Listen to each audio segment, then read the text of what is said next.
एक और गैंगरेप के कारण दिल्ली में हुआ धरना।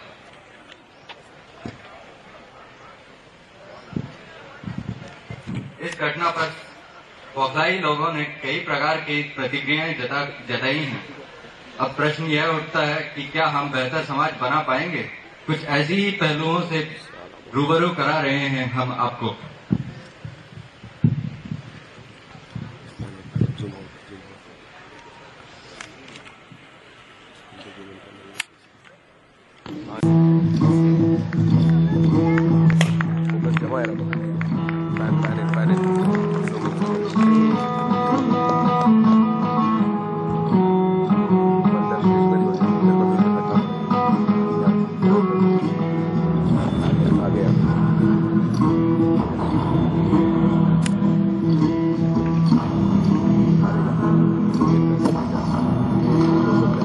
बस यार। बापू, तुमको नागार्जुन याद है? अरे वही यायावर पागल किस्म का कवि जो तुम्हारे जाने के बाद जन कवि कहलाया। अरे वही जिसे लोग बाबा बाबा कहा करते थे। उसने तुम्हारे इन तीनों बंदरों को प्रतीक बनाकर एक लंबी कविता लिखी है। उस कविता की मैं 4 पंक्तियां तुम्हें सुनाता हूं। बापू के ताऊ निकले तीनों बंदर, बापू के सरल सूत्र उलझाऊ निकले तीनों बंदर, बापू के सचमुच जीवन दानी निकले तीनों बंदर, बापू के ज्ञानी निकले ध्यानी निकले तीनों बंदर, बापू के। तुम्हें बुरा लग रहा होगा ना कि तुम्हारे इन बंदरों के बारे में उन्होंने क्या क्या लिख दिया, लेकिन तुम्हारे बंदर सचमुच ऐसे ही हो गए। जो तुम्हारे जीते जी तुम्हारी बात मानकर, जो तुम्हारे जीते जी तुम्हारी बात मानकर आंख, कान और मुंह पर हाथ धरे बैठे रहे, आज तुम्हारे मरने के बाद वो सारी चीज वो कर रहे हैं जो तुमने इन्हें करने को मना किया। तुम्हें विश्वास नहीं हो रहा है ना? तो ये तीनों बंदर ही तुम्हें बताएंगे ये क्या क्या कर रहे हैं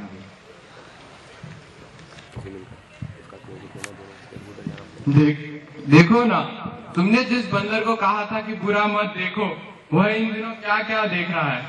वह देख रहा है कि खेल का आयोजन करने वाले सैकड़ों करोड़ों रुपयों का खेल कर गए और देश की रक्षा करने वाले आदर्श घोटाला कर गए।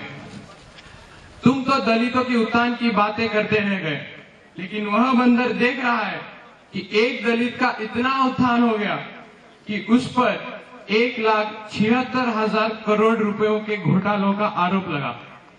वह बंदर देख रहा है कि एक दलित लड़की का बलात्कार हो रहा है और जिस पर बलात्कार का आरोप है वह नाम से तो पुरुषोत्तम कहलाता है, यानी पुरुषों में उत्तम, पर बयान दे रहा है कि वह नपुंसक है। और जिस बंदर से तुमने कहा था कि बुरा मत सुनना, वह जगह जगह तरह तरह की बातें सुन रहा है। उसने सुना है कि प्रधानमंत्री जी कह रहे हैं कि देश में महंगाई इसलिए बढ़ गई है क्योंकि आम लोगों के पास पैसा बहुत आ गया है। वो तो यह भी सुन रहा है कि जनसेवक अब बिस्तर पर नहीं सोते बल्कि नोटों पर सोते हैं। हाँ, वही तुम्हारी तस्वीर के नोटों वाले बिस्तर पर।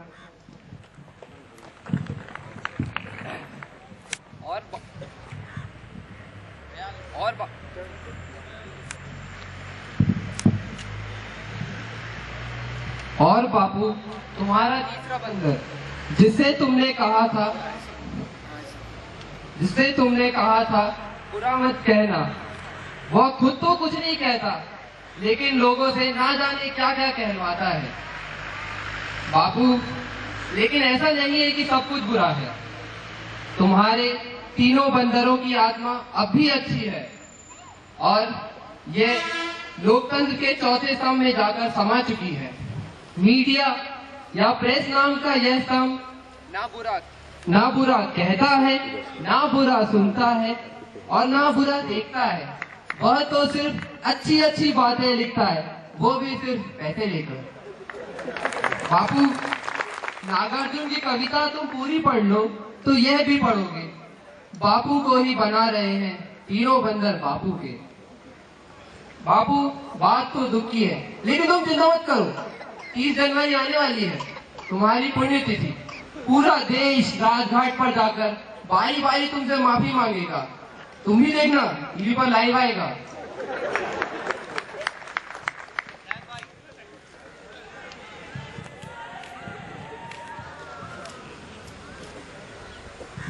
ये सब ड्रामा और फिलोसॉफिकल बातें करने से कुछ नहीं बदलने वाला है, कुछ नहीं होने वाला है। तुम सब छोड़ दो ये।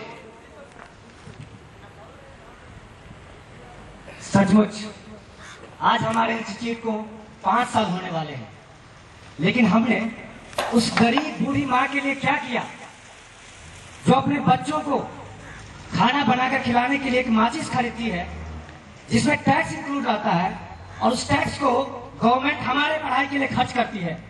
मेरे कहने का मतलब सीधा है कि जो कर्ज हम पर इस समाज का है, क्या हम उस कर्ज को चुका पाए हैं? अगर नहीं तो क्या हम भ्रष्ट नहीं है?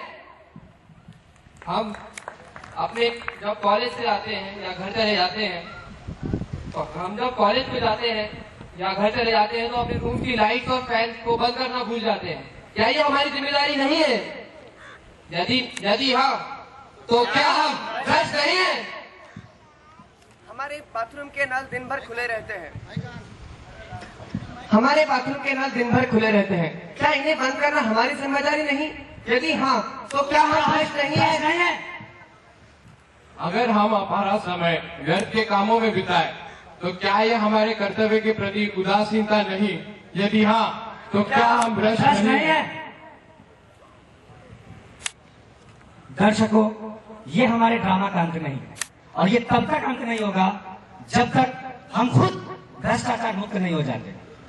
और ये कब तक संभव हो पाएगा, इसके लिए हम सबको प्रयास करना होगा।